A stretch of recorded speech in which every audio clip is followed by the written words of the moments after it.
M ಪ್ರವ್ರಜಂತಮನುಪೇತಮಪೇತಕೃತ್ಯಂ ದ್ವೈಪಾಯನೋ ವಿರಹಕಾತರ ಆಜುಹಾವ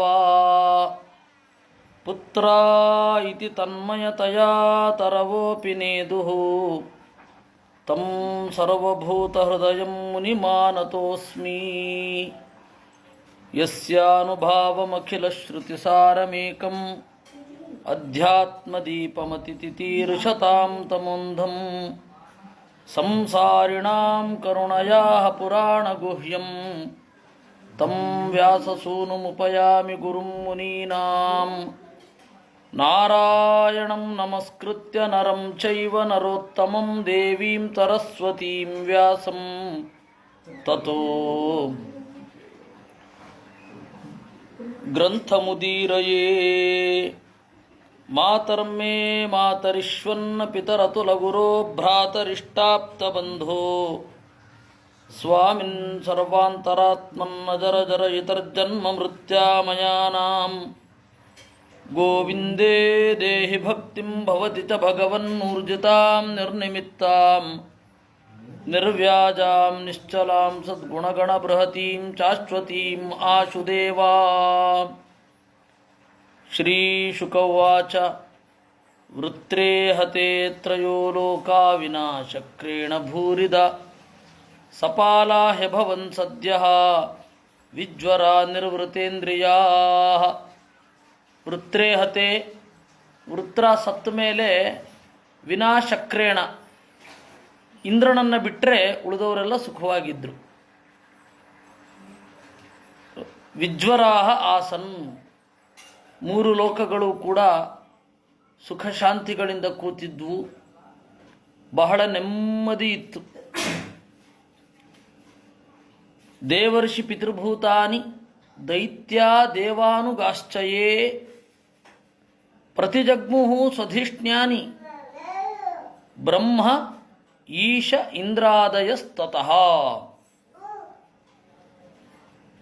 ಎಲ್ಲರೂ ಖುಷಿಯಾಗಿ ಇದ್ದರು.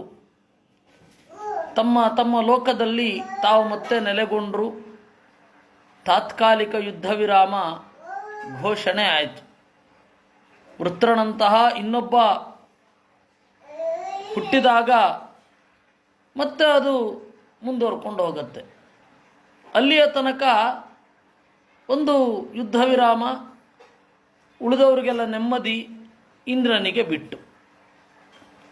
ರಾಜೋವಾಚ ಇಂದ್ರಸ್ಯ ನಿರ್ವೃತೇರ್ಹೇತುಂ ಶ್ರೋತುಮಿಚ್ಛಾಮಹೇ ಮುನೇ ಯೇನಾಸನ್ ಸುಖಿನೋ ದೇವಾಃ ಹರೇರ್ದುಃಖಂ ಕುತೋ ಭವತ್. ಹೀಗೆ ಹೇಳಿದಾಗ ಪರೀಕ್ಷಿದ್ರಾಜನಿಗೆ ಇಲ್ಲಿ ಕಥೆಯನ್ನು ಕೇಳು ಅಂತನ್ನುವ ಸುಳಿವು ಅವನಿಗೆ ಸಿಕ್ಕಿತು. ಕೇಳುಗನಿಗೆ ಪ್ರಶ್ನೆಯನ್ನು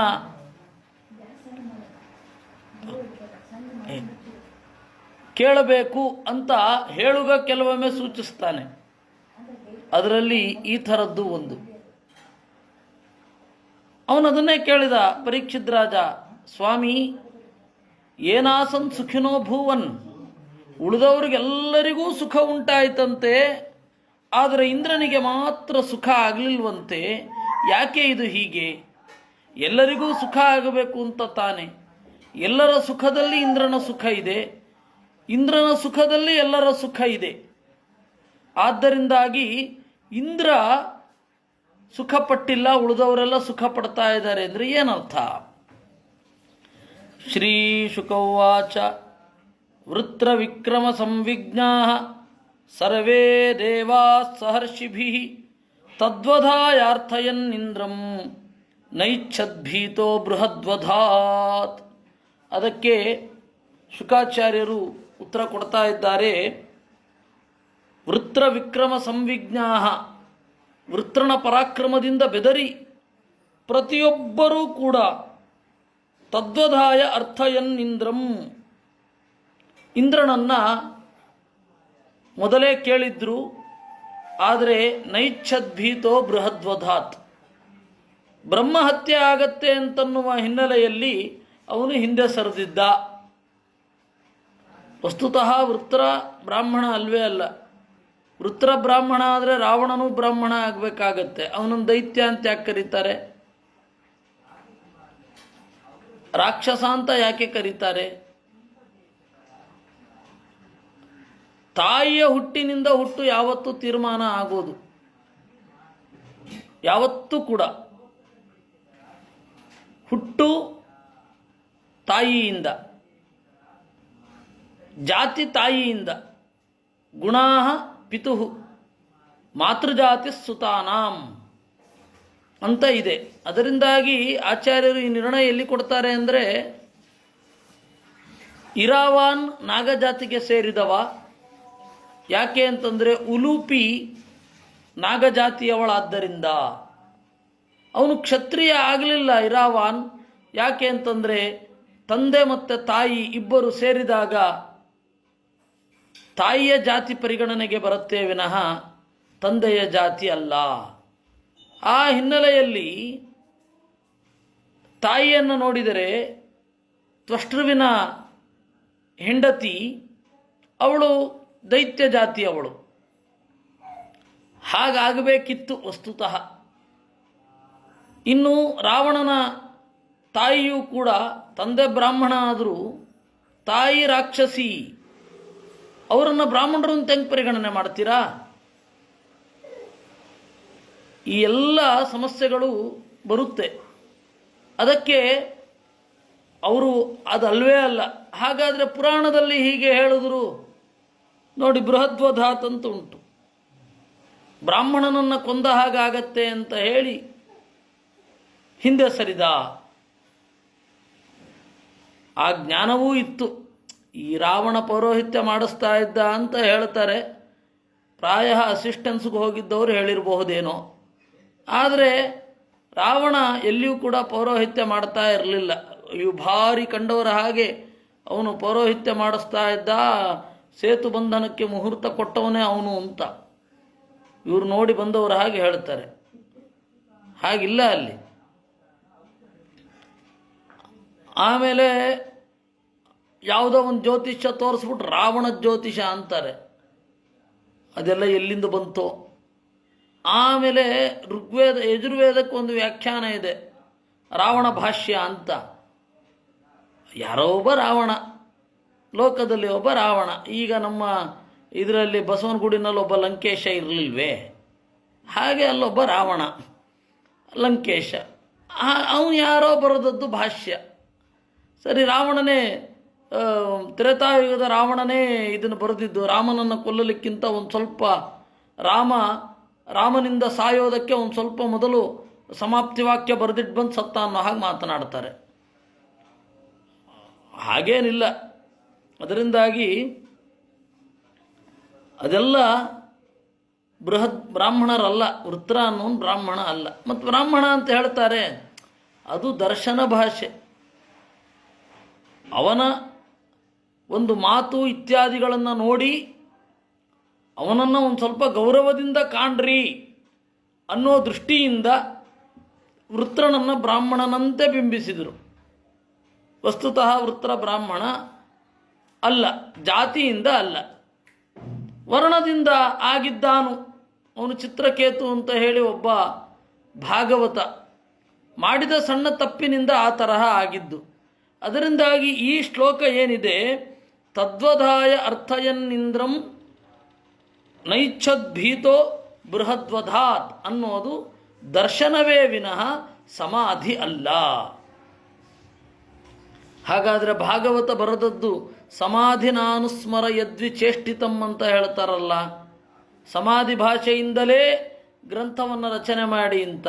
ಹೌದು, ಸಮಾಧಿ ಪ್ರಾಯ 95% ಸಮಾಧಿ, ಇನ್ನು 5% ದರ್ಶನ ಗುಹ್ಯಗಳು ಭಾಗವತದಲ್ಲಿಯೂ ಇರ್ತವೆ.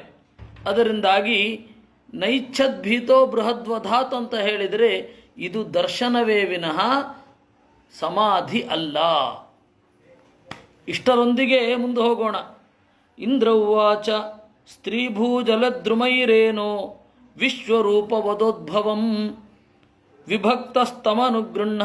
ವಿಭಕ್ತಮನುಗೃಹದ್ಭಿಃ ವೃತ್ರಹತ್ಯಾಂ ಕ್ವಮಾರ್ಜ್ಮ್ಯಹಂ.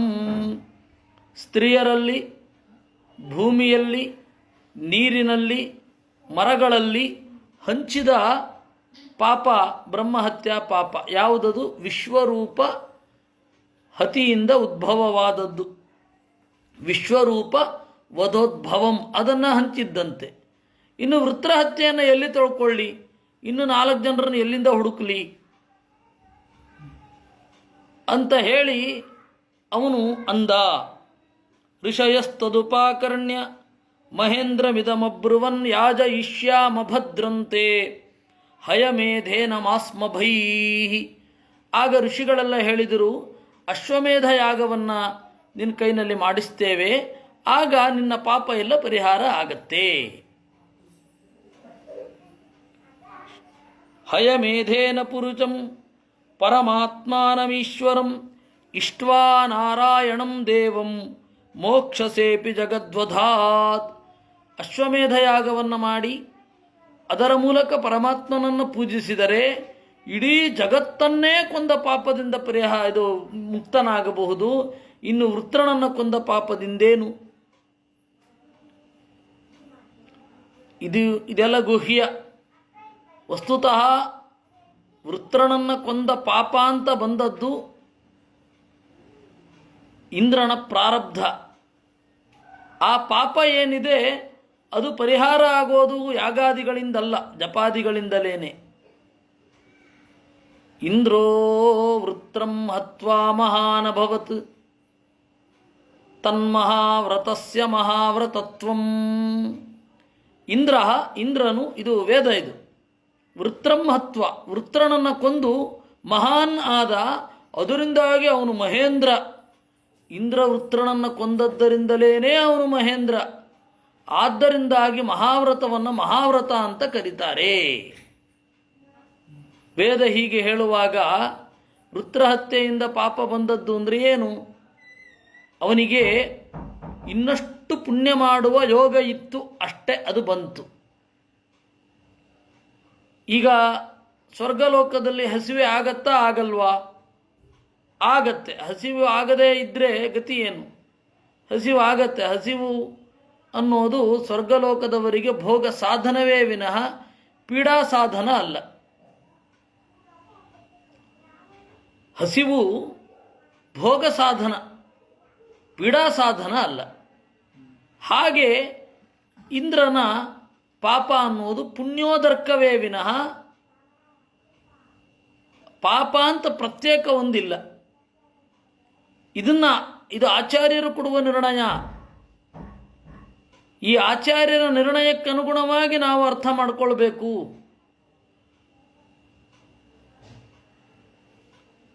ಬ್ರಹ್ಮ ಗುರು ಗೋಜ್ಞ ಮಾತೃ ಆಚಾರ್ಯ ಅಘವಾನ್ ಶ್ವಾದ ಪುಲ್ಕಸಕೋ ವಾಪಿ ಶುದ್ಧೇರನ್ಯಸ್ಯ ಕೀರ್ತನಾತ್. ಜ್ಞಾನಿಗಳನ್ನು ಹತ್ಯೆ ಮಾಡಿದವನು, ಗುರುಗಳನ್ನು ಹತ್ಯೆ ಮಾಡಿದವ, ಗೋಜ್ಞ ಗೋವುಗಳನ್ನು ಹತ್ಯೆ ಮಾಡಿದವ, ತಾಯಿಯನ್ನು ಕೊಂದವ, ಪಾಠ ಹೇಳಿದವರನ್ನು ಕೊಂದವ,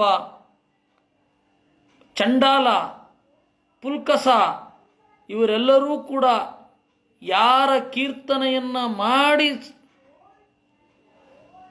ಪುಣ್ಯವಂತರಾಗ್ತಾರೋ ಅಂತಹ ಪರಮಾತ್ಮನನ್ನು ಹಯಮೇಧದಿಂದ ಹೋಮ ಮಾಡಬೇಕು. ಹಾಗೆ ಆದರೆ ನಮ್ಮ ಭಾರತೀಯರು ಯಾವತ್ತೂ ಕೂಡ ಏನು ಮಾಡಿದ್ರೂ ಬಚಾವಾಗ್ತೇವೆ ಅಂತ ಹೇಳಿ ಬೇರೆಯವರು ಕನ್ಫೆಷನ್ನನ್ನು ಉಪಯೋಗಿಸಿಕೊಂಡ ಹಾಗೆ ಮಾಡಲಿಲ್ಲ. ಪಾಪ ಮಾಡಬಾರದು ಅಂತಷ್ಟೇ. ಪಾಪ ಮಾಡಿದ್ರೂ ಕೂಡ ಪರಿಹಾರ ಮಾಡಲಿಕ್ಕೆ ದೇವರ ಒಂದು ನಾಮ ಇದೆ. ಅದರಿಂದಾಗಿ ನಾವೆಷ್ಟು ಪಾಪ ಮಾಡೋಣ ಅಂತ ಹಿಂದಿನವ್ರಿಗೆ ಇರಲಿಲ್ಲ. ಅಂದರೆ ಇದು ಅರ್ಥವಾದವನ್ನು ಯಾವ ರೀತಿ ಅವರು ಸ್ವೀಕಾರ ಮಾಡಿದ್ರು ಅನ್ನೋದರ ತಾತ್ಪರ್ಯ. ತಮಶ್ವಮೇಧೇನ ಮಹಾಮಖೇನ ಶ್ರದ್ಧಾನ್ವಿತಃ ಅಸ್ಮಾಭಿರನುಷ್ಠಿತೇನ ಹತ್ವಾಪಿ ಸಬ್ರಹ್ಮಚರಾಚರಂ ತ್ವಂ ನ ಲಿಪ್ಯಸೆ ಕಿಂ ಖಲ ನಿಗ್ರಹೇಣ. ಅಂತಹವನನ್ನು ಅಶ್ವಮೇಧವೆಂಬ ಯಾಗದಿಂದ ಹೋಮಿಸಿ ಪೂಜಿಸಿ ನಾವು ನಿನ್ನನ್ನು ಪಾಪದಿಂದ ಬಿಡುಗಡೆ ಮಾಡುವಂತೆ ನೋಡಿಕೊಳ್ತೇವೆ. ಇಡೀ ಲೋಕವನ್ನು ಕೊಂದ್ರೇನೇ ಏನೂ ಆಗೋದಿಲ್ಲ, ಇನ್ನು ಇದರಿಂದೇನು? ಕಿಂ ಖಲನಿಗ್ರಹೇನ, ದುಷ್ಟರನ್ನು ನಾಶ ಮಾಡಿದ್ದಿ, ಅದರಿಂದ ಏನಾದೀತು? ಏವಂ ಸಂಚೋದಿತೋ ವಿಪ್ರೈಹಿ ಮರುತ್ವಾನ್ಯಹ ನದ್ರಿಪುಂ ಬ್ರಹ್ಮ ಹತ್ಯಾ ಹತೆ ತಸ್ಮಿನ್ ಆಸಸಾದ ವೃಷಾಕಪಿಂ. ಈ ರೀತಿ ಬ್ರಾಹ್ಮಣರು ಹೇಳಿದ್ದಕ್ಕೆ ಇಂದ್ರ ವೃತ್ರನನ್ನು ಕೊಂದಿದ್ದು. ಅಂದರೆ ಇದು ಫ್ಲ್ಯಾಶ್ ಬ್ಯಾಕ್ ಇದೆ. ಹೆಂಗೆ ಹೇಳಬೇಕಿತ್ತು ಅಂದರೆ, ಮೊದಲು ವೃತ್ರನನ್ನು ಕೊಲ್ಲಲಿಕ್ಕೆ ಇಂದ್ರ ಭಯಪಡ್ತಾನೆ. ಆಗ ದೇವತೆಗಳು ಮತ್ತು ಋಷಿಗಳು ಎಲ್ಲ ಸೇರಿ ಅಶ್ವಮೇಧ ಯಾಗ ಮಾಡ್ತೇವೆ, ಪಾಪ ಪರಿಹಾರಕವಾದದ್ದು ಇದೆ, ಆದ್ದರಿಂದಾಗಿ ಪಾಪ ಮಾಡಲಿಕ್ಕೆ ಯಾಕೆ ಅಂಜಿಕೆ ಅಂತಂದರು. ಅದಕ್ಕೆ ಅವನು ಬ್ರಹ್ಮಹತ್ಯೆ ಪಾಪ ಮಾಡಲಿಕ್ಕೆ ತಯಾರಾದ. ಆಮೇಲೆ ದಧೀಚಿಯ ಹತ್ತಿರ ಹೋಗಿ ವಜ್ರಾಯುಧವನ್ನು ಪಡೆದರು, ಆಮೇಲೆ ಕೊಂದರು. ಇಷ್ಟನ್ನು ಹೇಳಬೇಕಿತ್ತು. ಒಂದು ಕಥೆ ಹೀಗೆ ಹೇಳಬೇಕಿತ್ತು, ಇನ್ನೊಂದ ಈ ರೀತಿ ಹೇಳಬೇಕಿತ್ತು. ವೃತ್ರನ ಕೈಗಳನ್ನು ಕತ್ತರಿಸಿದ ಮೇಲೆ ಅವರಿಬ್ಬರೂ ಕಾಂಪ್ರಮೈಸ್ ಆದರು, ವೃತ್ರ ಮತ್ತು ಇಂದ್ರ. ಋಷಿಗಳೆಲ್ಲ ಒಂದು ಕಡೆಯಿಂದ ಹೇಳ್ತಾ ಇದ್ರು, ಇಲ್ಲ ಕೊಂದು ಬಿಡು ಅಂತ. ಅವಾಗ ಈ ಮಾತು ಹೇಳಿದ ಅಂತ ಹೇಳಬೇಕಿತ್ತು. ಆದರೆ ವೇದವ್ಯಾಸರು ಇದನ್ನು ಪ್ರಾತಿಲೋಮ್ಯದಲ್ಲಿ ಹೇಳಿದ್ರು. ಪ್ರಾತಿಲೋಮ್ಯ ಅಂತನ್ನುವ ಒಂದು ನೆರೇಷನ್ ಸ್ಟೈಲು, ಅದರಲ್ಲಿ ಹೇಳಿದ್ರು. ಏನು ಹೇಳಿದ್ರು? ವೃತ್ರನನ್ನು ಕೊಂದ ಮೇಲೆ ಎಲ್ಲರಿಗೂ ಸಂತೋಷ ಆದರೂ ಇಂದ್ರನಿಗೆ ಸಂತೋಷ ಆಗಲಿಲ್ಲ. ಯಾಕೆ ಅಂದರೆ ಹಿಂದೆ ನಡೆದ ಘಟನೆ ಇದು ಅಂತ. ಅವರೆಲ್ಲ ಬಂದು ಹೇಳಿದ್ರು ವೃತ್ರಾಸುರನನ್ನು ಕೊಲ್ಲು ಅಂತ. ಅದಕ್ಕೆ ಅವನು ಇಲ್ಲ ಬ್ರಹ್ಮಹತ್ಯೆ ಆಗತ್ತೆ ಎಂದ. ಅಯ್ಯ, ಅಶ್ವಮೇಧ ಇದೆಯೋ ಇಲ್ವೋ, ಜಗತ್ತನ್ನು ಕೊಂದ್ರೇನೆ ಪಾಪ ಪರಿಹಾರ ಆಗತ್ತಂತೆ, ಇನ್ನು ಉಳಿದದ್ದೇನು, ಜಗತ್ತನ್ನು ಪೀಡೆ ಮಾಡ್ತಾ ಇರುವ ವೃತ್ರನನ್ನು ಕೊಂದ್ರೇನು ಅಂತಂದರು. ಅದರಿಂದಾಗಿ ಕಾಂಪ್ರಮೈಸನ್ನು ಮುರಿದು ಕೊಂದ. ಹೀಗಾದರೂ ಹೇಳಬೇಕಿತ್ತು. ಯಾಕೆ ಇದನ್ನು ಹೇಳಿದ್ದು ವೇದವ್ಯಾಸರು? ಈ ಸ್ಟೈಲ್ನಲ್ಲಿ ಯಾಕೆ ಹೇಳಿದರು ಅವರು? ಯಾಕೆ ಅಂತಂದರೆ, ವೃತ್ರನನ್ನು ಕೊಲ್ಲುವುದು ಇಂದ್ರನಿಗೆ ಅತ್ಯಂತ ಕಷ್ಟ ಆಗಿರಲಿಲ್ಲ, ವಿಪರೀತ ಕಷ್ಟ ಏನೂ ಆಗಿರಲಿಲ್ಲ. ಅದಕ್ಕಾಗಿ ದಧೀಚಿಯ ಹತ್ತಿರ ಹೋಗಿ ಬೇಡಬೇಕಾಗಿರಲಿಲ್ಲ. ಇದೆಲ್ಲ ದೇವರ ಅಣತಿಯಂತೆ ಮಾಡಿದ್ದು.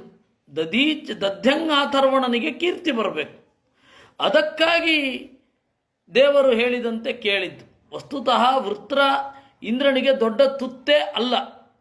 ವೃತ್ರನನ್ನು ಕೊಂದದ್ದು ನೆಪ ಮಾತ್ರ. ಪಾಪ ಬಂದದ್ದು ಅವನ ಪುಣ್ಯ ಜಾಸ್ತಿ ಆಗಲಿಕ್ಕೆ. ವೃತ್ರನನ್ನು ಕೊಂದದ್ದಕ್ಕೂ ಬ್ರಹ್ಮಹತ್ಯಾ ಪಾಪ ಬಂದು ಅವನು ಒದ್ದಾಡಿದ್ದಕ್ಕೂ ಸಂಬಂಧ ಇಲ್ಲ, ಅಂತತಃ ಸಂಬಂಧ ಇಲ್ಲ ಅನ್ನೋದನ್ನು ತೋರಿಸ್ಬೇಕಿತ್ತು. ಯಾಕೆ ಹೀಗೆ ಪುರಾಣಗಳನ್ನು ಕಲಸು ಮೇಲೋಗರ ಮಾಡಿ ಹೇಳ್ತಾರೆ? ಪುರಾಣದಲ್ಲಿ ಯಾಕೆ ಹೀಗೆ ಹೇಳ್ತಾರೆ ಅಂದರೆ, ಪುರಾಣದಲ್ಲಿ ಹೇಳೋದು ಹಾಗೆ. ಯಾಕೆ ಅಂತಂದರೆ, ಓದುವಾಗ ತಲೆ ಖರ್ಚು ಮಾಡಲಿ ಅಂತ. ನಾವು ಅತ್ಯಂತ ಸ್ವಾರಸ್ಯಕರವಾದ ಒಂದು ಹೊತ್ತಗೆಯನ್ನು ಓದುವಾಗ ನಾವು ಪೂರ್ತಿ ಅವನಿಗೆ ಒಪ್ಪಿಕೊಂಡು ಬಿಟ್ಟಿರ್ತೇವೆ. ಆ ಗ್ರಂಥಕಾರನಿಗೆ ನಮ್ಮ ತಲೆಯನ್ನು ಅಡವ ಇಟ್ಟುಬಿಟ್ಟಿರ್ತೀವಿ. ಮುಗಿದೋಯ್ತು, ಮತ್ತೇನು ಯೋಚನೆ ಮಾಡೋಲ್ಲ. ಹಾಗೆ ಓದೋದಲ್ಲ. ಹಿಂದೆ ಮುಂದೆ ಆಚೆ ಈಚೆ ಎಲ್ಲ ವಿಮರ್ಶೆ ಮಾಡ್ತಾ ಓದಬೇಕು. ಆವಾಗ ಒಂದು ಸಾಹಿತ್ಯ ಕೃತಿಯ ಮೌಲ್ಯ ತೀರ್ಮಾನ ಆಗತ್ತೆ.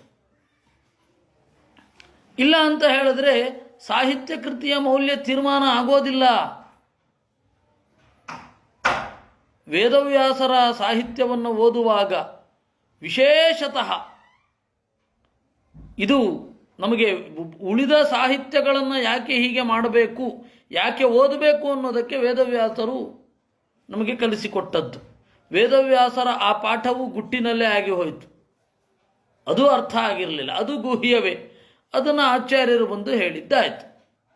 ಇಲ್ಲ ಅಂತಂದಿದ್ರೆ ಈ ಹಿಂದೆ ಮುಂದೆ ಹೀಗೆ ಕಥೆಯನ್ನು ಹೇಳುವ ಬದಲು, ಫ್ಲ್ಯಾಶ್ ಬ್ಯಾಕ್ ಟೆಕ್ನಿಕ್ಕಲ್ಲಿ ಕಥೆಯನ್ನು ಹೇಳುವ ಬದಲು ನೇರವಾಗಿ ಹೇಳ್ಬೋದಿತ್ತಲ್ಲ. ಆ ಇನ್ಸಿಡೆಂಟ್ ಯಾವ್ಯಾವಾಗ ಆಯಿತು ಅದನ್ನು ಆರ್ಡರ್ನ ಜೊತೆಗೇನೆ ಹೇಳಬಹುದಿತ್ತು. ಅದರಿಂದಾಗಿ ಕ್ರೊನೊಲಾಜಿಕಲ್ ಆಗಿ ಹೇಳಬಹುದಾದದ್ದನ್ನು ಯಾಕೆ ಹೀಗೆ ಆಚೆ ಈಚೆ ಉಲ್ಟಾ ಮಾಡಿ ದೋಸೆ ತಿರುವು ಹಾಕಿ ಯಾಕೆ ಮಾಡಿದ್ದು ಅಂತ ಹೇಳಿ. ಅದರಿಂದಾಗಿ ಇದು ಉದ್ದೇಶ. ಈ ಉದ್ದೇಶ ಇಷ್ಟೇ ಇದ್ದದ್ದು, ಅದನ್ನು ಓದಬಹುದಿತ್ತು ಅಂತ. ಹೀಗೆ ಓದಬೇಕು, ಹೀಗೆ ಪಾಠವನ್ನು ನೀವು ಕಲಿಯಬೇಕು ಅಂತ. ಏವಂ ಸಂಚೋದಿತೋ ವಿಪ್ರೈಹಿ, ಕೊಂದ ಬ್ರಹ್ಮಹತ್ಯೆ ಪಾಪ ಬಂತು ಅಂದರೆ ಅಶ್ವಮೇಧ ಯಾಗ ಮಾಡೋದು ವೇಷ್ಟಾ? ಅಶ್ವಮೇಧ ಯಾಗ ಮಾಡಲಿಕ್ಕೆ ಅಂತ ತಯಾರಾಗಿ ವೃತ್ರನನ್ನು ಕೊಂದ, ಪಾಪ ಬಂತು ಅಂದರೆ ಇದನ್ನು ಗಮನಿಸಿದಾಗ ಆಚಾರ್ಯರು ಹೇಳಿದ್ದು, ವೇದವೇ ಇನ್ನೊಂದು ಕಡೆ ಹೊಗಳುತ್ತಾ ಇದೆ, ವೃತ್ರನನ್ನು ಕೊಂದು ಮಹಾನ್ ಆದ ಅಂತ. ವೃತ್ರನನ್ನು ಕೊಂದ ಕಥೆಯೇ ಇಡೀ ಋಗ್ವೇದದ ತುಂಬಿದೆ. ಎರಡೂ ತರಹದ ವೃತ್ರ, ಐತಿಹಾಸಿಕ ವೃತ್ರ ಮತ್ತು ಸಾಂಕೇತಿಕ ವೃತ್ರ. ಅದರಿಂದ ಈ ಪಾಪ ಅಂತನ್ನೋದು ನೆಪ. ದೇವತೆಗಳಿಗೆ ದೇವಾನಾಂ ನಿರಯೋ ನಾಸ್ತಿ, ಪಾಪ ಬಂದಿದ್ರೂ ದೇವತೆಗಳಿಗೆ ನರಕ ಅಂತೂ ಇಲ್ವಲ್ಲಪ್ಪ. ತಮಶ್ಚಾಪಿ ಕಥಂಚನ, ತಮಸ್ಸಿಲ್ಲ. ಹಾಗೆ ಅಸುರರಿಗೆ ಮೋಕ್ಷ ಇಲ್ಲ, ಅವ್ರಿಗೆ ಸ್ವರ್ಗ ಇದೆ. ಏಕೆಂದರೆ ದುರ್ಯೋಧನ ಹೋಗಿ ಕುಳಿತ. ಇದನ್ನೆಲ್ಲ ಗಮನಿಸಿ ನೀವು ತೀರ್ಮಾನ ಮಾಡಬೇಕು, ಬ್ಲೈಂಡ್ ಆಗಿ ತೀರ್ಮಾನ ಮಾಡಬಾರದು. ಅದರಿಂದಾಗಿ ಇದು ದರ್ಶನ ಭಾಷೆ. ದರ್ಶನ ದರ್ಶನ ದರ್ಶನ ದರ್ಶನ ದರ್ಶನ ಎಲ್ಲವೂ ದರ್ಶನವೇ. ಹೀಗೆ ಆಯಿತು, ಹೀಗೆ ಆಯಿತು. ಅದರಿಂದಾಗಿ ವೇದವ್ಯಾಸರು ಹೀಗೆ ತೋರಿಸಲಿಕ್ಕೆ ಈ ರೀತಿ ಬರೆದರು. ಇಷ್ಟು ಎಚ್ಚರ ಇರಬೇಕು ಇದರಲ್ಲಿ. ತಾಂ ದದರಚಾನುಧಾವಂತೀಂ ಚಂಡಾಲೀಮಿವ ರೂಪಿಣೀಂ ಜರಯಾ ವೇಪಮಾನಾಂಗೀಂ ಯಕ್ಷ್ಮಗ್ರಸ್ತಾಂ ಅಸೃಕ್ಪಟಾಂ. ತಾಂ ದದರ್ಶ ಅನುಧಾವಂತೀಂ, ನೋಡಿದ ಅಂತೆ ಇಂದ್ರ ತನ್ನನ್ನು ಅಟ್ಟಿಸಿಕೊಂಡು ಬರ್ತಾ ಇರುವಂತಹ ಬ್ರಹ್ಮಹತ್ಯೆಯನ್ನು ನೋಡಿದ. ಅದಕ್ಕೊಂದು ಆಕಾರ ಬೇರೆ ಇತ್ತು. ಜರಯಾ ವೇಪಥಮತೀಂ, ಮುಪ್ಪಾದ ಚಂಡಾಲಿ ಒಬ್ಬಳು, ಅಸೃಕ್ಪಟಾಂ, ರಕ್ತ ಮೆತ್ತಿದ ಬಟ್ಟೆಯವಳಾಗಿ ಬರ್ತಾ ಇದ್ದಾಳೆ. ವಿಕೀರ್ಯ ಫಲಿತಾನ್ ಕೇಶಾನ್ ತಿಷ್ಠೇತಿ ಭಾಷಿತಾನ್, ಬಿಳಿಗೂದಲನ್ನು ಕೆದರಿಕೊಂಡು ಓಡಿ ಬರ್ತಾ ಇದ್ದಾಳೆ. ನಿಲ್ಲು ನಿಲ್ಲು, ನಿನ್ನನ್ನು ಅಪ್ಪಿಕೊಳ್ಳಬೇಕು ಅಂತನ್ನುವ ಹಾಗೆ ಬರ್ತಾ ಇದ್ದಾಳೆ. ಮೀನಗಂಧ್ಯ ಸುಗಂಧೇನ ಕುರ್ವತೀಂ ಮಾರ್ಗದೂಷಣಂ, ಅವಳು ಹೋದಲ್ಲೆಲ್ಲ ಮೀನಿನ ವಾಸನೆ, ಕ್ಯಾಟ್ ವಾಸನೆ.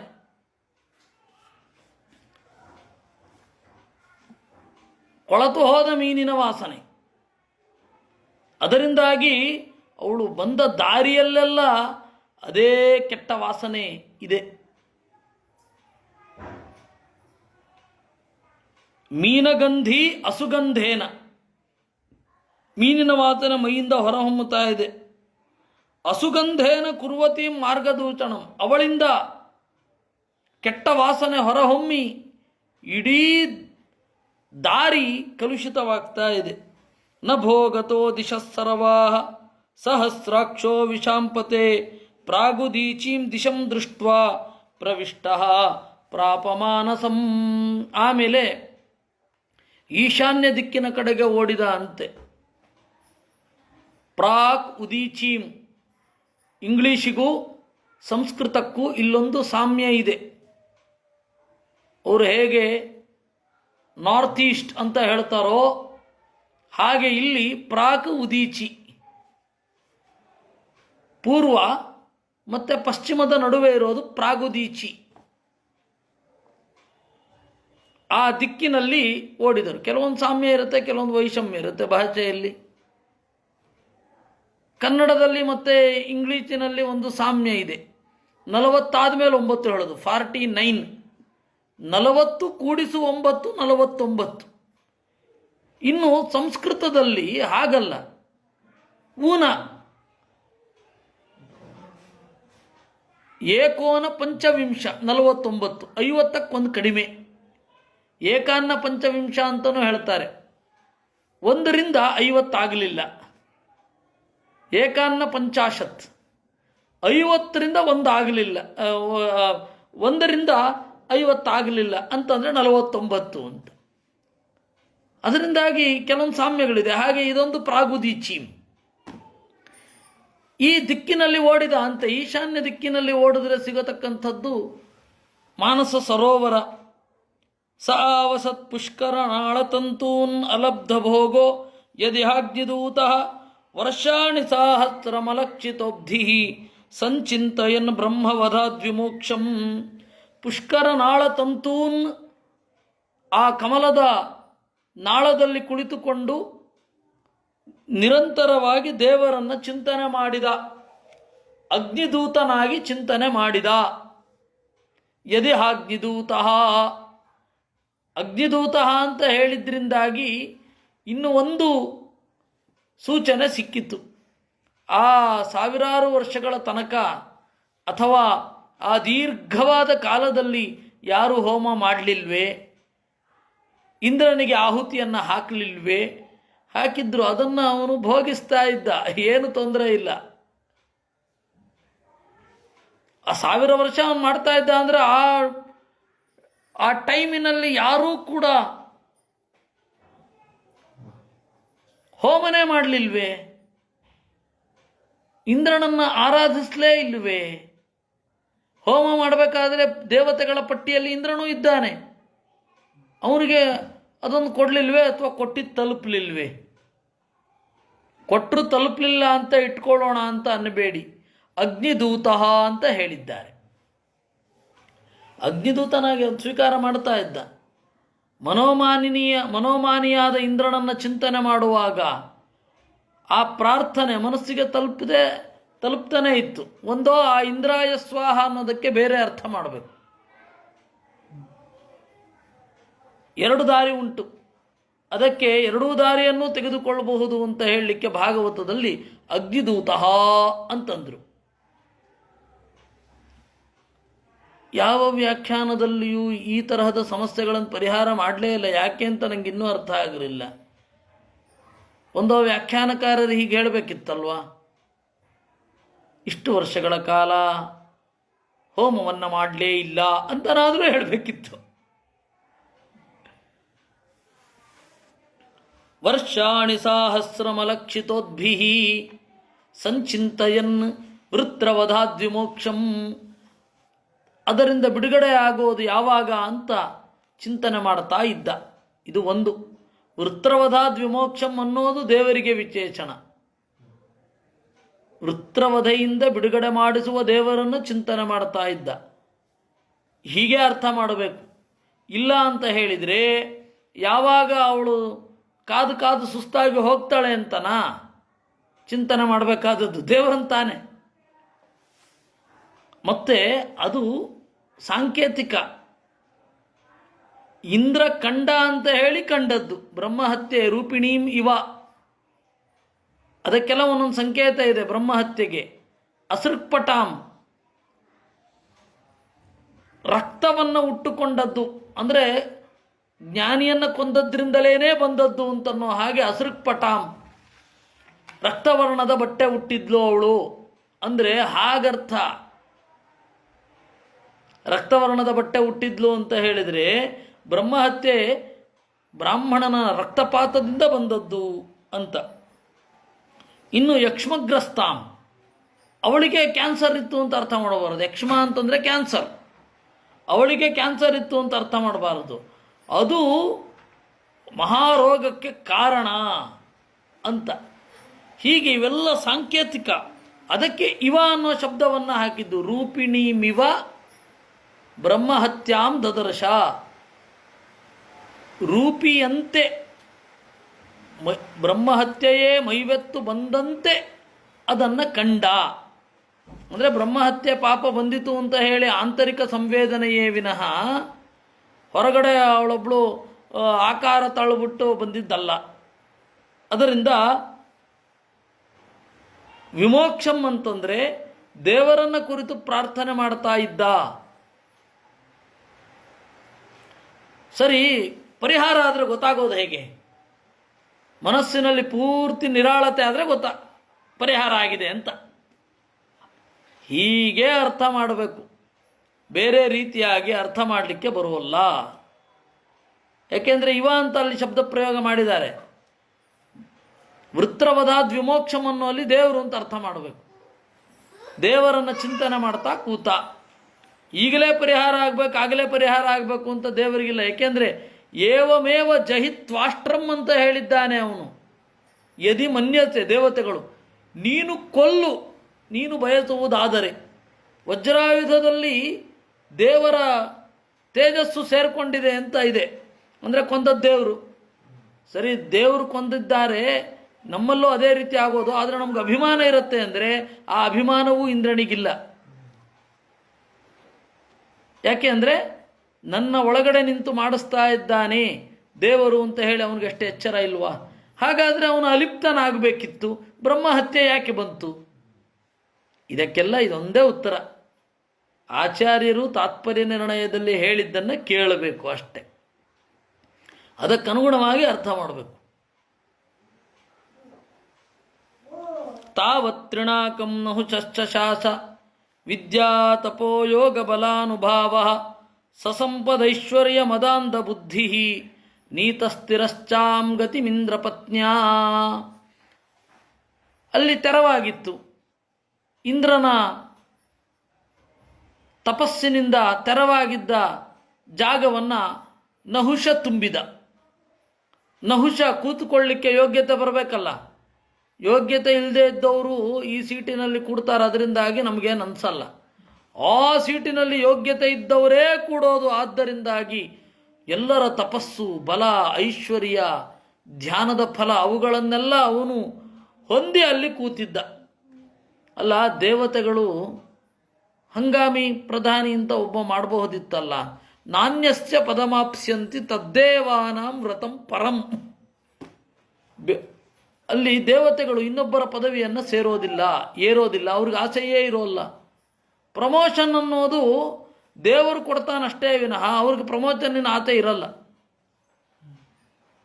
ಈ ತತ್ವಶಾಸ್ತ್ರದಲ್ಲಿ ಪ್ರಮೋಷನನ್ನು ತಂದು ಮಾಯಾವಾದವನ್ನು ಒಬ್ಬರು ಇಂಟ್ರೊಡ್ಯೂಸ್ ಮಾಡಿಸ್ಬಿಟ್ರು ನನ್ನ ಹತ್ತಿರ. ನೋಡಿ, ಅದಕ್ಕೆ ನೋಡಿಕೊಂಡು ಒಬ್ಬರಿಗೆ ಹೇಳಬೇಕು ಅಂತ ಅನ್ನೋದು. ಇವಾಗಲೂ ನನಗೆ ಬಹಳ ನೋವಾಗತ್ತೆ ಕೆಲವೊಮ್ಮೆ. ಮಾಯಾವಾದವನ್ನು ಇಟ್ಟುಕೊಂಡಿದ್ದರು. ನಾನು ಮಾಯಾವಾದದ ಸಮಸ್ಯೆಗಳನ್ನು ಹೇಳಿದೆ. ಅವರು ಕೇಳಿ ಒಪ್ಪಿಕೊಂಡು ತತ್ವವಾದವನ್ನು ಹೇಳಿ ಎಂದರು. ನಾನು ಹೇಳಿದೆ. ಆವಾಗ ಹಾಗೆ ಹೇಳ್ತಾ ಇದ್ದಾಗ ಏನಾಯಿತು, ಅದನ್ನು ಅವರು ದುರುಪಯೋಗ ಮಾಡಿಕೊಂಡ್ರು. 28 ಈ 32 ಇದೆ ಅಂತ 32 ಕಕ್ಷೆಗಳಿದೆ, ಇದನ್ನು ಬೇರೆ ಬೇರೆ ರೀತಿಯಾಗಿ ನೋಡಬಹುದು ಅಂತ ಹೇಳಿ, ಆಗ ಅವರು ಅದನ್ನು ಬಳಸಿಕೊಂಡು ನಿಮ್ಮನ್ನು ಒಂದೊಂದೇ ಕಕ್ಷೆ ಮೇಲ್ಗಡೆ ತಗೊಂಡು ಹೋಗ್ತೇನೆ ಅಂತ ಹೇಳಿ ಪ್ರಚಾರ ಮಾಡ್ತಾ ಇದ್ದಾರೆ. ನೀವೀಗ ಈ ಕಕ್ಷೆಯಲ್ಲಿದ್ದೀರಾ, ಇಲ್ಲಿಂದ ಅಪ್ಸರೆಯರ ಋಷಿಗಳ ಕಕ್ಷೆಗೇರಿಸ್ತೇನೆ, ಋಷಿಗಳಿಂದ ಗಂಧರ್ವರ ಕಕ್ಷೆಗೇರಿಸ್ತೇನೆ ಅಂತ ಹೇಳಿ ಜನರನ್ನು ಮೋಸ ಮಾಡ್ತಾ ಇದ್ದಾರೆ. ನಾವು ಅಶಕ್ತರು, ದೇವರವರನ್ನು ನೋಡ್ಕೋಬೇಕು. ಈಗ ನಾನು ಏನು ಹೇಳಿದೆ ಇದೆಲ್ಲವೂ ಕೂಡ ಆಚಾರ್ಯರು ಹೇಳಿದ್ದೇ ಆಗಿದೆ. ನಾನಿವಾಗ ಏನು ಹೇಳಿದೆ, ಪ್ರಾರಬ್ಧ ಕರ್ಮ ಇತ್ಯಾದಿಗಳು. ಇಷ್ಟೊತ್ತು ಮಹಾಭಾರತ ತಾತ್ಪರ್ಯ ನಿರ್ಣಯದ ಹಿನ್ನೆಲೆಯಲ್ಲಿ ಈ ವೃತ್ರವಧೆಯನ್ನು ನೋಡಿದೆವು. ಇನ್ನು ಇದೇ ಭಾಗವತ ತಾತ್ಪರ್ಯದಲ್ಲಿ ಹೇಗಿದೆ? ಆಚಾರ್ಯರು ಮಹಾಭಾರತ ತಾತ್ಪರ್ಯ ನಿರ್ಣಯದಲ್ಲಿ ಇದ್ರ ಬಗ್ಗೆ ಬರುವುದು, ಭಾಗವತ ತಾತ್ಪರ್ಯ ನಿರ್ಣಯದಲ್ಲಿ ಬರೆದ್ರ? ಇಲ್ಲ, ಇಡೀ ಪ್ರಕರಣವನ್ನು ಅವರು ವ್ಯಾಖ್ಯಾನ ಮಾಡಿದ್ದಾರೆ. ಕೆಲವೊಮ್ಮೆ ಏನಾಗುತ್ತೆ, ಇಡೀ ಪ್ರಕರಣವನ್ನು ವ್ಯಾಖ್ಯಾನ ಮಾಡುವಾಗ ಯಾವುದಾದ್ರು ಒಂದು ಶ್ಲೋಕಕ್ಕೆ ಕೆಳಗಡೆ ಬರೀಲೇಬೇಕಾಗತ್ತೆ. ವಸ್ತುತಃ ಅದನ್ನು ಸರಿಯಾದ ಕ್ರಮ ಏನು ಅಂದರೆ ಇಡೀ ಅಧ್ಯಾಯದ ಕೊನೆಯಲ್ಲಿ ಹೇಳಬೇಕು. ಆದರೆ ಎಲ್ಲಿಗಾದರೂ ಒಂದು ಬರೀಬೇಕಲ್ಲ. ಈಗ 12ನೇ ಸ್ಕಂಧದಲ್ಲಿ ಒಂದು ತಾತ್ಪರ್ಯ ಬಂತು, ನಾವು ಅದನ್ನು ನೋಡಿದ್ವಿ. ಆ 12ನೇ ಸ್ಕಂಧದಲ್ಲಿ ಬಂದ ತಾತ್ಪರ್ಯ ಇದ್ದದ್ದು ಎಲ್ಲಿ? ಅಲ್ಲಿ 12ನೇ ಸ್ಕಂಧದಲ್ಲಿ ಒಂದು ಇಡೀ ಇದಕ್ಕೆ ಇತ್ತು, ಅಧ್ಯಾಯಕ್ಕೆ ಇತ್ತು. ಅಲ್ಲಿ ಹೇಗೋ ಹಾಗೆ ಇಲ್ಲಿಯೂ ಕೂಡ ಇಡೀ ಪ್ರಕರಣಕ್ಕೆ ಈ ವ್ಯಾಖ್ಯಾನ ಇದೆ. ಅದನ್ನು ಓದ್ತೇನೆ. ಪ್ರಾರಬ್ಧ ಕರ್ಮಣೈ ವೈಷಾಂ ಕ್ಲುಪ್ತ ದುಃಖಸ್ಯ ಸೂಚಕಂ ತದಾನೀಂತನ ಕರ್ಮ ಸ್ಯಾತ್ ವ್ರಣಹೇತುರು ಯಥಾ ರಣಃ. ಪ್ರಾರಬ್ಧ ಕರ್ಮಣೈವ ಯೇಷಾಂ, ಪ್ರಾರಬ್ಧ ಕರ್ಮದಿಂದಲೇ ದುಃಖ ಸೂಚಕ ಅಷ್ಟೇ, ಅದು ಪಾಪ ಅಲ್ಲ. ಏನೋ ಮಾಡಿ ಬಂದ ಪಾಪ ಅಲ್ಲ ಅದು. ಅದನ್ನು ಹೇಳ್ತಾರೆ, ಪ್ರಾರಬ್ಧ ಕರ್ಮಣೈವ ಯೇಷಾಂ ಕ್ಲುಪ್ತ ದುಃಖಸ್ಯ ಸೂಚಕಂ ತದಾನೀಂತನ ಕರ್ಮ ಸ್ಯಾತ್. ಆಗಿನ ಕರ್ಮ ಅನ್ನೋದು ಸೂಚಕವೇ ವಿನಃ ಪ್ರಾರಬ್ಧ ಕರ್ಮ ಹೊರತು ಬೇರೆ ಅಲ್ಲ. ಅಂದರೆ ಅದು ಮಾಡಿದ್ರಿಂದ ಬಂದದ್ದಲ್ಲ. ವೃತ್ರಹತ್ಯೆ ಆದ ಮೇಲೆ ಅದರ ಸೂಚನೆ ಆಯಿತು ವಿನಃ ವೃತ್ರಹತ್ಯೆಯಿಂದ ಬ್ರಹ್ಮಹತ್ಯೆ ಬರಲಿಲ್ಲ. ಅಂದರೆ ವೃತ್ರಹತ್ಯೆಯಿಂದಲೇ ಬ್ರಹ್ಮಹತ್ಯೆ ಬರಲಿಲ್ಲ, ವಿಶ್ವರೂಪನನ್ನು ಕೊಂದದ್ರಿಂದಲೇ ಬ್ರಹ್ಮಹತ್ಯೆ ಬರಲಿಲ್ಲ ಅಂತಾದರೆ ಪಾಪ ಹಂಚೋದು ಯಾರಿಗೆ? ಅರ್ಥವಾದ ಅಂತ ಚಿಂತನೆ ಮಾಡಬೇಕು ತಾನೆ. ದೇವಾದೀನಾಂ ಸ್ಥಿತಪ್ರಜ್ಞಾ ಭಾವಾತ್ ನೈವಾನ್ಯಥಾ ಭವೇತ್. ದೇವತೆಗಳು ಸ್ಥಿತಪ್ರಜ್ಞರು, ಅದರಿಂದಾಗಿ ಬಂದ ದುಃಖವನ್ನು ಸ್ವೀಕಾರ ಮಾಡ್ತಾರೆ. ಅದರಿಂದಾಗಿ ನೈವಾನ್ಯಥಾ ಭವೇತ್, ಈ ತರಹ ಅಲ್ಲ. ಪ್ರಾರಬ್ಧ ಕರ್ಮ ಅನ್ನೋದು ಈ ಕರ್ಮ ಆದ ಮೇಲೆ ಸೂಚನೆ ಬಂತು, ನೀನು ಇದನ್ನು ಪರಿಹಾರ ಮಾಡಿಕೊಳ್ಬೇಕು ಅಂತ. ಅದನ್ನೇ ಹೇಳಿದ್ದು.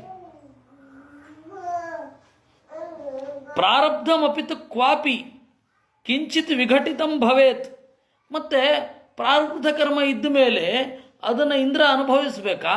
ಇಂದ್ರ ಅನುಭವಿಸಿದ್ರಿಂದ ಪರಿಹಾರ ಆಗೋದು. ಅದು ಬಿಟ್ಟು ಅವನು ಅಶ್ವಮೇಧ ಯಾಕೆ ಮಾಡಬೇಕಾಯಿತು? ಕಿಂಚಿತ್ ವಿಘಟಿತಂ ಭವೇತ್. ಅಶ್ವಮೇಧ ಯಾಗ ಮಾಡಿದರೆ ಒಂದು ಸ್ವಲ್ಪ ಕಡಿಮೆ ಆಗತ್ತೆ. ಅದರಿಂದಾಗಿ ನಾವು ಏನೇ ಇಂದ್ರಾದಿಗಳಿಗೆ ಹೀಗೆ, ಇಂದ್ರಾದಿಗಳಿಗೇನೇ ಹೀಗೆ, ಇನ್ನು ನಾವು ನಮ್ಮ ಪ್ರಾರಬ್ಧ ಕರ್ಮ ಅದು ಇದೆಯೋ ಇಲ್ವೋ ನೋಡೋದೇನೆ ಪ್ರಾಯಶ್ಚಿತ್ತಗಳನ್ನು ಮಾಡಿ ನಮಗೆ ಇದಾಗಬೇಕು ಅಂತ ಅಂದುಕೊಳ್ಳೋದು ಎಷ್ಟರ ಮಟ್ಟಿಗೆ ಸರಿ? ಪ್ರಾಯಶ್ಚಿತ್ತ ಮಾಡೋಣ, ಏಕೆಂದರೆ ದೇವರ ನೆನಪು ಅಲ್ವೇ ಅದು. ಪ್ರಾಯಶ್ಚಿತ್ತ ಅನ್ನೋದು ದೇವರ ನೆನಪೇ. ಆದರೆ ಅದರಿಂದ ಆಗ್ಬಿಡ್ಬೇಕಿತ್ತು, ಆಗಿಲ್ಲ, ಅದರಿಂದ ವೇದ ಅಪ್ರಮಾಣ ಅಂತ ಅನ್ನೋ ಹಾಗಿಲ್ಲ. ಸ್ವಲ್ಪ ಕಡಿಮೆ ಆದೀತು ಅಷ್ಟೆ. ಇದು ನಮಗೆ ಇರತಕ್ಕಂಥದ್ದು. ಹೀಗಾಗಿ ಅಲ್ಲಿರೋದಿದು. ಇಂದ್ರ ಬ್ರಹ್ಮಹತ್ಯೆಯಿಂದ ಅಂದರೆ ಪ್ರಾರಬ್ಧ ಕರ್ಮದಿಂದ ಸೂಚಿತನಾಗಿ ಇಂದ್ರ ಪದವಿಯಲ್ಲಿ ಕೆಲಸ ಮಾಡದೆ ತಪಸ್ಸು ಮಾಡ್ತಾ ಕೂತ. ಆವಾಗ ನಹುಷ ಬಂದ. ಇದು ಕ್ರಮ. ಜನ ಒಂದಕ್ಕೊಂದಕ್ಕೆ ಸಂಬಂಧವನ್ನು ಕಲ್ಪನೆ ಮಾಡಿಕೊಂಡೇ ಮಾಡ್ಕೋತಾರೆ. ಅದು ಸಹಜ, ಎಲ್ಲರೂ ಹಾಗೆ ಯೋಚನೆ ಮಾಡೋದು. ಒಂದಕ್ಕೊಂದಕ್ಕೆ ಚೈನ್ ಲಿಂಕ್ ಮಾಡಿಕೊಂಡು ಈ ಘಟನೆ ಆದಮೇಲೆ ಇದಾಯಿತು ಅಂತ ಹೇಳಿದ್ರೆ ನೇರ. ತಥೋ ಗತೋ ಬ್ರಹ್ಮಗಿರೋಪಹೂತಃ. ಸರಿ, ಅವನೇನು ಮಾಡಿದ? ಕಡೆಗೆ ಅವನ ಪ್ರಾರಬ್ಧ ಕರ್ಮ ಇದ್ದಷ್ಟು ಅನುಭವಿಸಿ ನಹುಷ ತಿರಶ್ಚಾಂ ಗತಿಂ ಆಪ್ನೋತ್. ಸರ್ಪ ಆದ. ಅದನ್ನು ನೀವು ಭಾಗವತ ವನಪರ್ವದಲ್ಲಿ 2 ಬಾರಿ, ಉದ್ಯೋಗ ಪರ್ವದಲ್ಲಿ 1 ಬಾರಿ ಅದನ್ನು ಕೇಳಿಯೇ ಇದ್ದೀರಾ. ಉದ್ಯೋಗ ಪರ್ವದಲ್ಲಿ ಶಲ್ಯ ಮತ್ತು ಧರ್ಮರಾಜರ ಮಾತುಕತೆಯಲ್ಲಿ ಶಲ್ಯ ಹೇಳುತ್ತಾನೆ, ಅದು ಶಲ್ಯನ ದೃಷ್ಟಿ, ಅದು ಬೇರೆ. ಹಾಗೆ ಋಷಿಗಳ ದೃಷ್ಟಿ ಬೇರೆ, ಸಮಾಧಿ ಅದರ ನಡುವೆ ಇರುತ್ತೆ. ಅದನ್ನೆಲ್ಲ ನಾವು ನೋಡಬೇಕಾಗತ್ತೆ. ತಥೋ ಗತೋ ಬ್ರಹ್ಮಗಿರೋಪಹೂತಃ ಋತಂಬರ ಧ್ಯಾನ ನಿವಾರಿತಾಂಹಃ ಪಾಪಶ್ಚ ದಿಗ್ದೇವತಯಾ ಹತೌಜಾಃ ತಂ ನಾಭ್ಯಭೂವಾತ್ ಅವಿತಂ ವಿಷ್ಣುಪದ್ಯಾ. ಆಮೇಲೆ ಋತಂಬರ ಧ್ಯಾನ ನಿವಾರಿತಾಂಹಃ, ಋತಂಬರ ಅಂತ ಹೇಳಿ ಇಲ್ಲಿ ಶಬ್ದ ಇದೆ. ಋತಂಬರ ಅಂತಂದರೆ ಪರಮಾತ್ಮನ ಮಾತೃಕಾ ರೂಪವೊಂದರ ಚಿಂತನೆ. ಋತಂಬರಾಯ ನಮಃ. ಅಜಾಯ, ಆನಂದಾಯ, ಇಂದ್ರಾಯ, ಈಶಾಯ, ಉಗ್ರಾಯ, ಊರ್ಜಾಯ, ಋತಂಭರಾಯ. ಆದರೆ ಕೆಲವೊಂದು ಕಡೆ ಋತುಂಭರಾಯ ಅಂತ ಪ್ರಿಂಟ್ ಆಗಿ ಹೋಗಿದೆ. ಋತುಂಬರ ಅಲ್ಲ, ಋತಂಭರ. ಋತ ಅಂತಂದರೆ ಯಥಾರ್ಥ ಜ್ಞಾನ. ಯಥಾರ್ಥ ಜ್ಞಾನವನ್ನು ಹೊತ್ತವ, ಕೊಡುವವ, ಯಥಾರ್ಥ ಜ್ಞಾನದಿಂದ ತುಂಬಿದವ ಅಂತ. ಹೀಗಾಗಿ ಋತಂಬರ ಧ್ಯಾನ ನಿವಾರಿತಾಂಹಃ, ದೇವರ ಧ್ಯಾನದಿಂದ ಪಾಪವನ್ನೆಲ್ಲ ಕಳೆದುಕೊಂಡು ಬ್ರಹ್ಮಗಿರ ಉಪಹೂತಃ, ಬ್ರಹ್ಮದೇವರು ಕರೆದರಂತೆ, ಬಾ ರಾಜ್ಯವನ್ನು ಪಾಲನೆ ಮಾಡು, ನೀನು ಪಾಪದಿಂದ ಪಾರಾಗಿದ್ದೀಯ ಅಂತ. ಪಾಪಶ್ಚ ದಿಗ್ದೇವತಯಾ ಹತೌಜಾಃ, ದಿಗ್ದೇವತೆಗಳಿಂದ ಆ ಪಾಪ ಎಲ್ಲ ಪರಿಹಾರ ಆಗಿತ್ತು. ದಿಗ್ದೇವತೆ ಅಂತ ಹೇಳಿದ್ರು ಇಲ್ಲಿ ದೇವರೇ. ಅವನಿಂದ ಪಾಪ ಯಾವ ಫಲವನ್ನು ಕೊಡದೇನೆ ಅಶಕ್ತವಾಗಿತ್ತು. ತಂ ನಾಭ್ಯಭೂತ್ ಅವಿತಂ ವಿಷ್ಣುಪದ್ಯ, ಪಾಪ ಅನ್ನೋದು ಇನ್ನೂ ಒಂದು ಪ್ರಾಯಶ್ಚಿತ್ತ ಉಳಿದಿತ್ತು. ಅದರಿಂದಾಗಿ ದೇವರ ಸ್ಮರಣೆಯಿಂದಾಗಿ ಆ ಪಾಪ ಹೊರಗಡೆ ಬಂದರೂ ಅವನನ್ನೇನೂ ಮಾಡಲಿಲ್ಲ.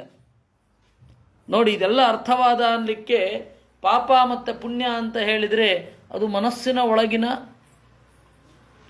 ಒಂದು ಪ್ರಭೇದ ಅಂತ ಆಚಾರ್ಯರು ಹೇಳಿದ್ದಾರೆ. ಇಲ್ಲಿ ಪಾಪ ಹೊರಗಡೆ ಬರೋದು ಅಂದ್ರೇನು ಅಂದರೆ ಕಾರ್ಯಕ್ಕೆ ತೊಂದರೆ ಮಾಡಲಿಲ್ಲ. ಸಾಮಾನ್ಯ ಪಾಪ ಇದ್ದಾಗ ಒಳ್ಳೆಯ ಕಾರ್ಯಕ್ಕೆ ಮನಸ್ಸೇ ಬರೋಲ್ಲ. ಅಂಥದ್ದು ಇವನ ಮನಸ್ಸು ನಿರಾಳವಾಗಿತ್ತು ಅಂತ ಅರ್ಥ. ಅದರಿಂದ ಇಡೀ ಪ್ರಕರಣವನ್ನು ನೀವು ಅರ್ಥ, ಸಮಾಧಿ, ದರ್ಶನ, ದರ್ಶನ, ದರ್ಶನ, ದರ್ಶನ, ಸಮಾಧಿ, ಹೀಗೇನೇ ವ್ಯಾಖ್ಯಾನ ಮಾಡಬೇಕು, ಬೇರೆ ರೀತಿಯಾಗಿ ಅಲ್ಲ. ಅದನ್ನು ಆಚಾರ್ಯರ ತಾತ್ಪರ್ಯ ತೋರಿಸಿದೆ. ಅದಕ್ಕೆ ಅವರು ಹೇಳಿದ್ದು ಸ್ಥಿತಪ್ರಜ್ಞ ಭಾವಾತ್ ಅಂತ. ಅವರು ಸ್ಥಿತಪ್ರಜ್ಞರಾಗಿದ್ದಾರೆ. ಆದ್ದರಿಂದಾಗಿ ಆ ಪಾಪ ಅವ್ರಿಗೆ ತೊಂದರೆ ಮಾಡೋದೇ ಇಲ್ಲ.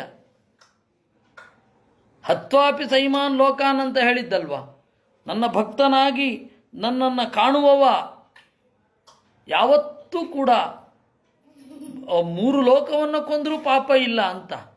ಹಾಗಾದ್ರೇನಿದು? ಸ್ಥಿತಪ್ರಜ್ಞರಾಗಿದ್ದಾರೆ ದೇವತೆಗಳೆಲ್ಲ. ಕೃಷ್ಣ ಗೀತೆಯಲ್ಲಿ ಹೇಳುವ ಸ್ಥಿತಪ್ರಜ್ಞತ್ವ, ದೇವರಲ್ಲಿಯೇ ಯಾವಾಗಲೂ ನೆಲೆಗೊಳ್ಳುವ ಮನಸ್ಸಿನವ, ಅವನಿಗೆ ಈ ಫಲಗಳನ್ನೆಲ್ಲ ಹೇಳಿಯೇ ಇದ್ದಾರೆ. ದೇವತೆಗಳು ಸ್ಥಿತಪ್ರಜ್ಞರು.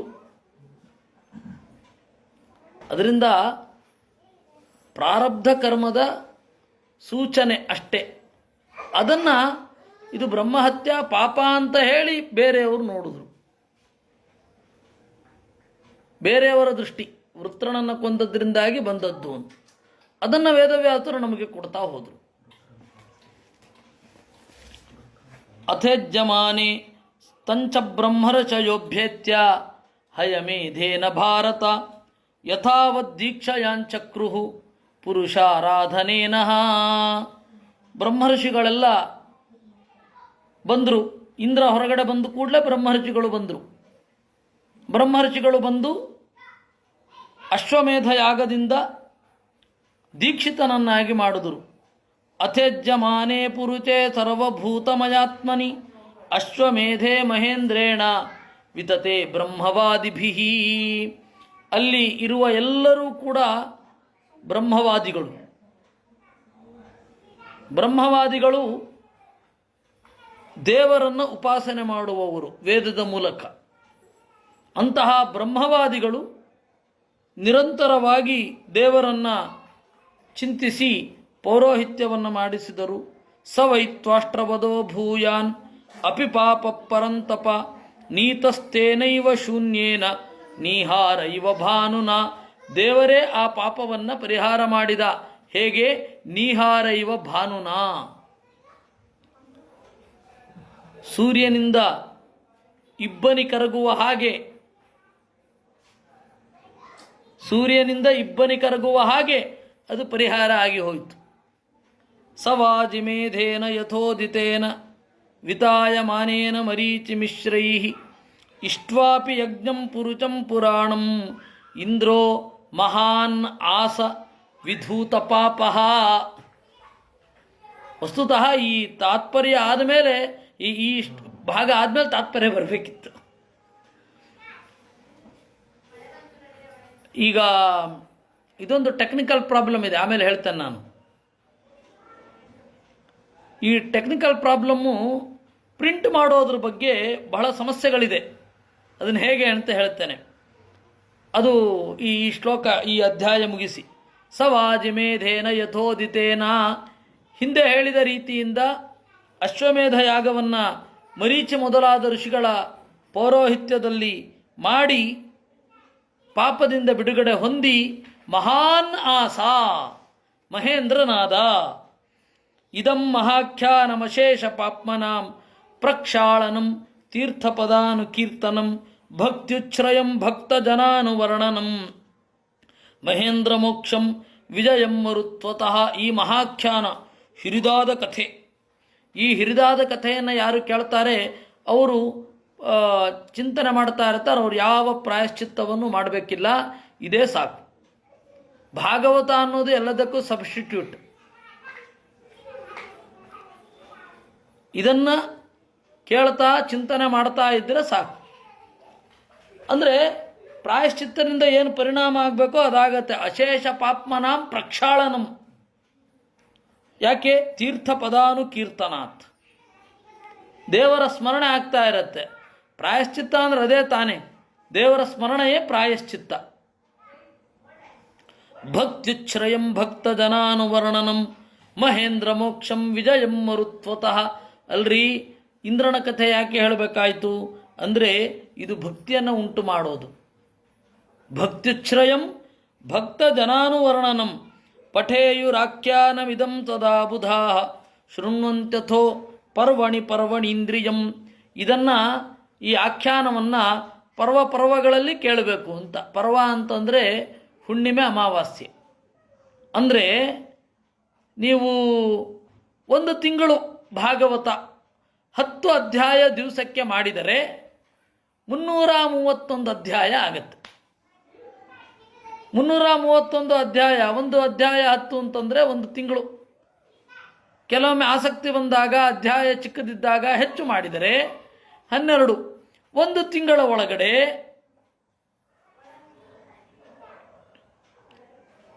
ಇದು ಮುಗಿಯುತ್ತೆ. ಒಂದು ತಿಂಗಳೊಳಗಡೆ ಭಾಗವತ ಪಾರಾಯಣ ಒಂದು ಆವೃತ್ತಿ ಆಯಿತು ಅಂತಂದರೆ ಅಟ್ಲೀಸ್ಟ್, ಅಂದರೆ ಅರ್ಥಾನುಸಂಧಾನ ಸ್ವಲ್ಪ ಕಡಿಮೆ ಆಗುತ್ತೇನೋ, ಕೇಳಿದಾಗ ಇದು ಪರಿಹಾರ ಆಗತ್ತೆ.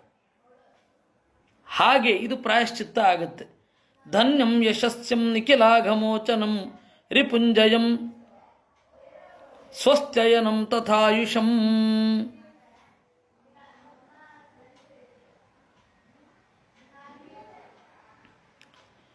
ಪಠೇಯುರಾಖ್ಯಾನಮಿದಂ. ಯಾರು ಇದನ್ನು ಹೇಳ್ತಾರೆ, ಯಾರು ಇದನ್ನು ಕೇಳ್ತಾರೆ, ಅವರು ಪಾಪದಿಂದ ಬಿಡುಗಡೆಯನ್ನು ಹೊಂದುತ್ತಾರೆ.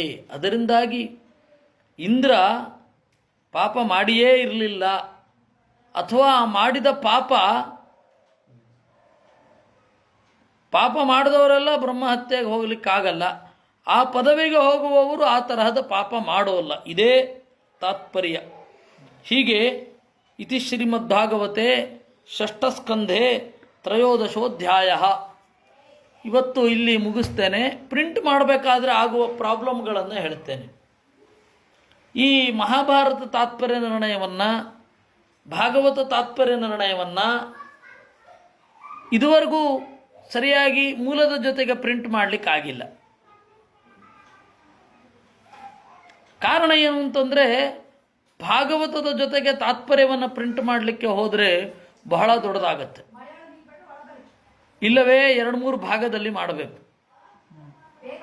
ಆಯಿತಾ? ಅದು ಒಂದು ಸಮಸ್ಯೆ. ಎರಡನೆಯದ್ದು, ಮಹಾಭಾರತ ತಾತ್ಪರ್ಯ ನಿರ್ಣಯವನ್ನು ಮಹಾಭಾರತದ ಜೊತೆ ಮಾಡೋದಂತೂ ಇನ್ನೂ ದೊಡ್ಡ ಪ್ರಾಬ್ಲಮ್. ಅದರಿಂದಾಗಿ ಏನಾಗುತ್ತೆ, ಯಾವುದೋ ಒಂದು ಶ್ಲೋಕಕ್ಕೆ ನಾವು ಅದನ್ನು ಮಾಡಲೇಬೇಕಾಗತ್ತೆ. ಆ ಶ್ಲೋಕ ಅಲ್ಲಿ ಇರುತ್ತೆ. ಇದು ಟೆಕ್ನಿಕಲ್ ಪ್ರಾಬ್ಲಮ್. ಅದರಿಂದಾಗಿ ಮೊದಲಾದರೆ ಇನ್ನೂ ಕಷ್ಟ ಇತ್ತು. ಅದು ಇಷ್ಟದಪ್ಪ ಪುಸ್ತಕ ಅಲ್ಲ, ಮೊದಲು ತಲೆನೇ ಕೆಡಿಸ್ಕೊಂಡಿರಲಿಲ್ಲ. ಅವತರಹ ಪಾಠ ಇಟ್ಕೊಂಡು ಮಾಡಿಬಿಡೋರು ಎಲ್ಲ ವಿದ್ವಾಂಸರು. ಇಂಥ ಮಹಾಜ್ಞಾನಿಗಳು, ಮಹಾ ವಿದ್ವಾಂಸರು, ಮಹಾ ತಪಸ್ವಿಗಳು, ಅವರೆಲ್ಲರೂ ಕೂಡ ಅವತರಹ ಪಾಠ ಇಟ್ಕೊಂಡು ಹೊಡೆದು ಬಿಡ್ತಾ ಇದ್ರು. ಅದು ಆಚಾರ್ಯರ ಪಾಠಕ್ಕೆ ವಿರುದ್ಧ ಅಂತ ಒಂದು ಸ್ವಲ್ಪನೂ ಅವ್ರಿಗೆ ಅನ್ನಿಸ್ಲೇ ಇಲ್ಲ ಅನ್ನೋದು ಬಹಳ ಆಶ್ಚರ್ಯ. ನಮ್ಮ ಗುರುಗಳು ಬರೋವರೆಗೆ, ಭಾಗವತದ ಶುದ್ಧ ಪಾಠದ ಬಗ್ಗೆ ಧ್ವನಿ ಎತ್ತೋವರೆಗೆ ಆ ವ್ಯಾಖ್ಯಾನಕ್ಕೂ ಮೂಲಕ್ಕೂ ಒಂದಕ್ಕೊಂದಕ್ಕೆ ಸಂಬಂಧನೇ ಇರಲಿಲ್ಲ. ಎಂತಹ ದೊಡ್ಡ ಕೊಡುಗೆ ಗೊತ್ತಾ ಅದು. ಎಲ್ಲರೂ ದಾಕ್ಷಿಣಾತ್ಯ ಪಾಠ ಅಂತ ಒಂದು ಬಂದೇ ಇರಲಿಲ್ಲ ಆವಾಗ. ಸರಿಯಾಗಿ ಗಂಭೀರವಾಗಿ ನೋಡಿದ್ರೆ ಆಚಾರ್ಯರ ತಾತ್ಪರ್ಯ ನಿರ್ಣಯಕ್ಕೂ ಅವರು ಉಪಯೋಗಿಸ್ತಾ ಇದ್ದ ಗೋರಖ್ಪುರದ ಮೂಲಕ್ಕೂ ಒಂದಕ್ಕೊಂದಕ್ಕೆ ತಾಳಮೇಳ ಇರಲಿಲ್ಲ. ಆದರೂ ಸಪ್ತಾಹದ ಮೇಲೆ ಸಪ್ತಾಹ 1008 108 ಅದು ಹೆಂಗೆ ಮಾಡಿದ್ರು ಅಂತ ಅವ್ರನ್ನೇ ಹೋಗಿ ಕೇಳಬೇಕು.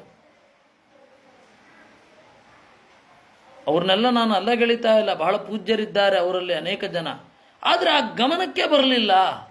ಮೊದಲನೇ ಬಾರಿ ಪ್ರಿಂಟ್ ಮಾಡುವಾಗ ಬಹಳ ಬರಿಬೇಕಾಯಿತು.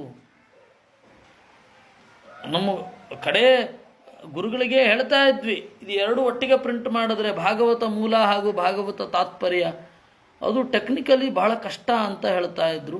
ನೋಡೋಣ ಮುಂದೆ ಯಾರಾದರೂ ಸಾಧ್ಯ ಆಯಿತು ಅಂತಂದರೆ ಮತ್ತೆ ಯೋಚನೆ ಮಾಡುವ. ಇಲ್ಲಿಗೆ ಈ ಅಧ್ಯಾಯ ಮುಗಿದಿದೆ. ನಾಳೆ ಇಲ್ಲಿಂದ ಮುಂದುವರಿಯುತ್ತೆ. ಈ ತನಕ ಮಾಡಿದ ಚಿಂತನೆಯನ್ನು ದೇವರಿಗೆ ಅರ್ಪಿಸೋಣ. ಕೃಷ್ಣಾರ್ಪಣಮಸ್ತು. ಅನೇನ ಭಾವಿಯತ್ ಪುಣ್ಯಂ ಸದಾಪ್ನೋತಿ.